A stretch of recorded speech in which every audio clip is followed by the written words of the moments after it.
ഷാനിമോൾ ഉസ്മാൻ ഒരുപാട് പെൺകുട്ടികൾ ഇപ്പോൾ ഒരു ആവേശം വരുന്നുണ്ട്. ഇപ്പോൾ ഷാനിമോൾ ഉസ്മാൻ, ബിന്ദു കൃഷ്ണ, ഫാത്തിമ തഹലിയ, നമ്മുടെ വിദ്യാ ബാലകൃഷ്ണൻ അല്ലേ, അവരിങ്ങനെ ഒരുപാട് പേര് ചെറുപ്പക്കാരായിട്ടുള്ളവർ പോലും രാഷ്ട്രീയത്തിൽ സജീവമാവുകയും താരങ്ങളായി മാറുകയും ചെയ്തിട്ടുണ്ട്. അപ്പോൾ ഒരുപാട് ഈ കോളേജിലൊക്കെ പഠിക്കുന്ന പെൺകുട്ടികൾക്കൊക്കെ എന്നാൽ പിന്നെ ഈ രാഷ്ട്രീയം ഒന്ന് പയറ്റി നോക്കാം, നമുക്ക് വഴങ്ങാൻ സാധ്യതയുണ്ട്, അവസരങ്ങൾ ഇനി വരാൻ പോകുന്നു, സംവരണം വരാൻ പോവുകയാണ്, 1/3 സംവരണം നിർബന്ധിതമായി പാർലമെൻറ്റിലും നിയമസഭയിലും വരാൻ പോകുന്നു. അപ്പോൾ രാഷ്ട്രീയത്തിലേക്ക് ഇറങ്ങാൻ തയ്യാറെടുത്ത് നിൽക്കുന്ന സ്ത്രീകളെ സംബന്ധിച്ച് ഈ ഡെപ്യൂട്ടി സ്പീക്കർ പദവി ഉപയോഗിച്ചുകൊണ്ട് അവരെ രാഷ്ട്രീയത്തിലേക്ക് കൊണ്ടുവരാനുള്ള എന്തെങ്കിലും കാര്യങ്ങൾ ചെയ്യാൻ സാധ്യതയുണ്ടോ? ഇപ്പം ഒരുപാട് കാര്യങ്ങൾ ചെയ്യാം.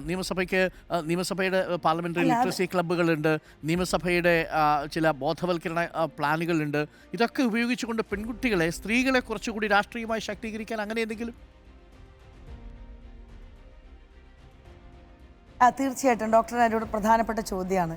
അതിനകത്ത് ഇപ്പോൾ സ്വാഭാവികമായിട്ടും നിയമസഭയിലേക്ക് തിരഞ്ഞെടുക്കപ്പെട്ട വന്നവരുടെ നീണ്ട ലിസ്റ്റും അതുപോലെ അവരുടെ പ്രായവും അവരെ പാർട്ടി എങ്ങനെയാണ് ചേർത്ത് പിടിക്കുന്നത് എന്നുള്ളതൊക്കെ വലിയൊരു മെസ്സേജാണ് കേരളത്തിന് കൊടുത്തിട്ടുള്ളതിന് ഒരു സംശയം വേണ്ട. പിന്നെ ഞങ്ങളൊക്കെ ചെയ്തുകൊണ്ടിരിക്കുന്ന ജോലി എന്താ? ഏറെക്കാലമായിട്ട് ഞാനായാലും ബിന്ദുകൃഷ്ണയായാലും ജെബി മേത്തറായാലും ഇപ്പോൾ നിലവിലുള്ളവരുടെ പേര് ഞാൻ പറഞ്ഞെന്നുള്ളതേ ഉള്ളൂ, നമ്മളൊക്കെ ചെയ്തുകൊണ്ടിരിക്കുന്ന പ്രധാനപ്പെട്ട ജോലി എന്ന് പറയുന്നത് കൂടുതൽ ആളുകളെ, കൂടുതൽ വനിതകളെ ഈ രാഷ്ട്രീയ രംഗത്തേക്ക് അവരെ ആകർഷിക്കുകയും പ്രാപ്തരാക്കുകയും ചെയ്യുന്നതിന് വേണ്ടിയിട്ടുള്ള ഒരുപാട് കാര്യങ്ങൾ ഞങ്ങൾ ചെയ്തിട്ടുണ്ട്. സംഘടനാപരമായിട്ടുള്ള ബോധം അവർക്കുണ്ടാക്കുന്നതിന് വേണ്ടിയിട്ട്, രാഷ്ട്രീയമായിട്ടുള്ള ഇടപെടലുകൾ നടത്തുന്നതിന് വേണ്ടിയിട്ട്.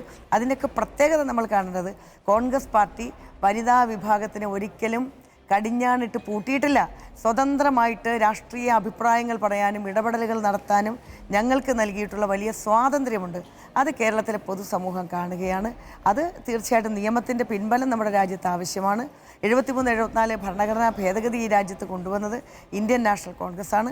ഏറ്റവും കൂടുതൽ വനിതകളെ അധികാര സ്ഥാനങ്ങളിലേക്ക് കൊണ്ടുവന്നിട്ടുള്ളതും അവരെ കൃത്യമായിട്ടുള്ള ഭരണത്തിൻ്റെ ഭാഗമാക്കിയതും രാജ്യത്ത് അറിയപ്പെടുന്നവരാക്കി മാറ്റിയിട്ടുള്ളതുമൊക്കെ ഇന്ത്യൻ നാഷണൽ കോൺഗ്രസ് ആണ്. അപ്പോൾ ഇന്ത്യൻ നാഷണൽ കോൺഗ്രസിൻ്റെ കയ്യൊപ്പോട് കൂടിയിട്ടുള്ള സ്ത്രീ ശാക്തീകരണമാണ് ഈ രാജ്യത്ത് നടക്കുന്നത്. അത് കൃത്യമായി തുടർന്ന് കൊണ്ടുപോകുന്നതിന് വേണ്ടിയിട്ടുള്ള എല്ലാ കാര്യങ്ങളും എന്തൊക്കെ ചെയ്യാൻ പറ്റുമോ അതൊക്കെ ചെയ്യും. കോളേജ് കുട്ടികളായാലും അതുപോലെ സ്കൂൾ വിദ്യാർത്ഥിനികളായാലും ഒക്കെ ഈ ജനാധിപത്യത്തിൻ്റെ ഈ സൗന്ദര്യം മനസ്സിലാക്കിക്കൊണ്ടും അഭിപ്രായങ്ങൾ പറയുവാനും തുറന്നു പറയുവാനുമൊക്കെയുള്ള ഒരു വേദി നമുക്കും ഉണ്ടാകണം എന്നാഗ്രഹിച്ചുകൊണ്ട് രാഷ്ട്രീയത്തിൽ കടന്നു വരണമെന്നുള്ള അഭിപ്രായമാണ് എനിക്ക്.